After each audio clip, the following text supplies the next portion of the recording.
Dear students, our topic is radiation hazards. There are the following diseases which are produced by the radiations. Those people who are working on the nuclear reactors, they suffer these diseases such as anemia. It occurs due to the radiations in red blood cells are decreased. In this disease, red blood cells are decreased due to the radiations. Next, leukemia, the disease due to the radiations in which white blood cells are increased. It is also known as blood cancer. Malignant tumor, this disease occurs due to the radiations such as brain tumors and other cancerous diseases.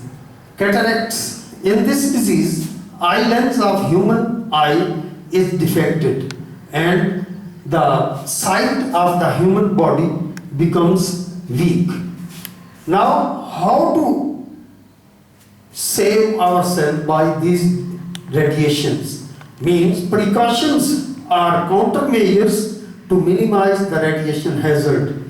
These are the following steps we can take to save ourselves from the radiations or the minimum effects can occur.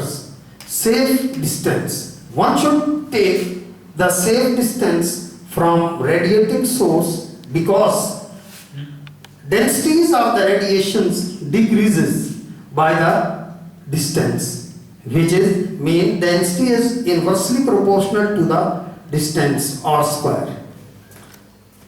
Number 2, radiations exposures.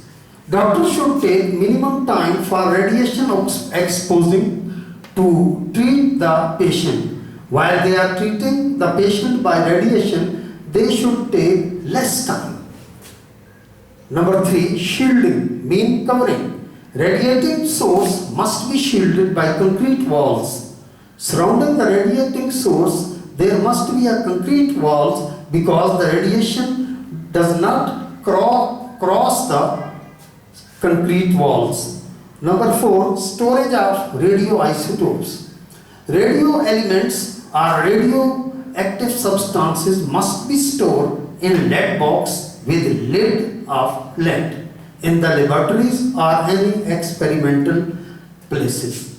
Number 5, sign of warning. There must be a sign of radiation source at a certain distance on the way. This sign is for the radiating source and it should be at the distance of the radiating source on the way on the road. So one should be careful about this radiating source while crossing or while running or while driving on the road. So this is the end of the 19th chapter. In the next class, we will do the numericals of 19th chapter. Thank you.